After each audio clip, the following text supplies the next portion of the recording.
Hey, it's Aaron, and today I'm sitting in a 2020 Volkswagen Jetta R-Line. Just want to talk about this car really quick.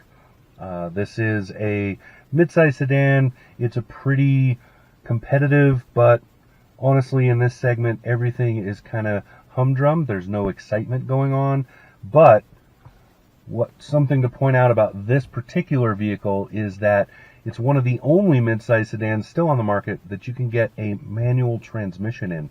Volkswagen has a wonderful 6-speed, and they put it in this R-Line by default.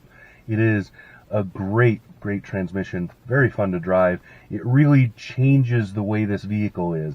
Normally, with the automatic and the 1.4 liter engine that it has, it's good. It's competitive with other vehicles, but none of the vehicles in this segment are really known for excitement. You throw on this 6-speed manual transmission, and it doesn't become a sports car or a fast car, but it becomes a fun car. It just becomes much more interesting to drive and more engaging. It's just that little thing, and it's one of the reasons that so many people really still like getting a manual transmission, even in a regular car. And Volkswagen is one of the few companies that is still offering manual transmissions in most of their cars. You can get it in the Golf, you can get it in this, you can get it in most every one of their cars. Now, in crossovers, not so much, but in cars specifically, you can for sure. This has a lot of little features in it. It's a nice vehicle and a good price point. Sitting in it right now, I'm at just over $24,000 delivered. That is a really good price for what you're getting with this car. Has a good infotainment.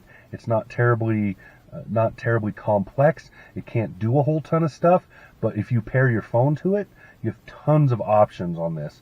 You can stream apps and all kinds of things to it using Android Auto, Apple CarPlay, or MirrorLink. It has lots of just quick things about it. The design, the climate controls, the radio, things like that. They're all quick and easy and well understood.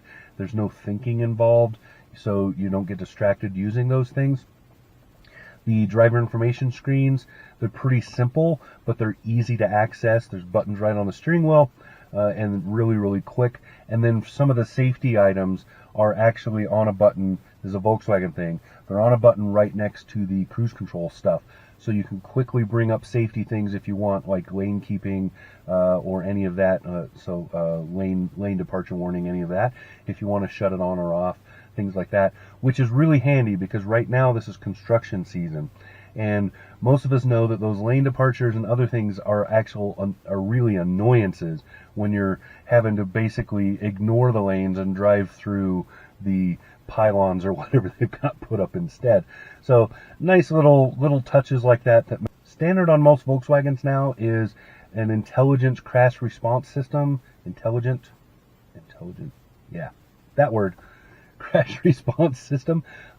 What that does is, in a collision, it locks up the brakes. So if you were to run into something, it immediately locks up the brakes. What that keeps the car from doing is bouncing back, and it also locks the car better, holds it more in place if another car hits it.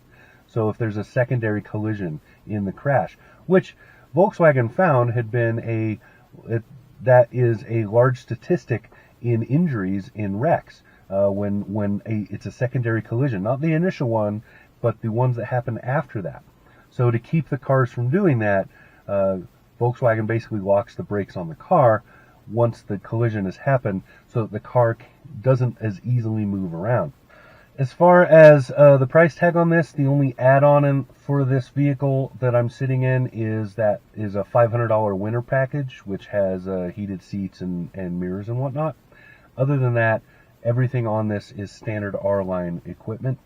Just a nicely done vehicle. So, at this price point, this is an excellent option.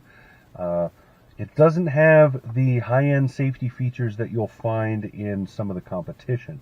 So Toyota has made it standard to have all that safety stuff. Nissan has basically made it standard to have all that safety stuff. You won't find it in this Volkswagen. So if you're really wanting, the crash avoidance and that kind of stuff, you'll have to either add it on as a package for this or step up in the model lineup. Otherwise, though, for $24,000, it is a very well done car, and again, one of the only ones left that you can still get a manual transmission in. So that's it. That's what I got. This has been Aaron talking about the 2020 Volkswagen Jetta R-Line.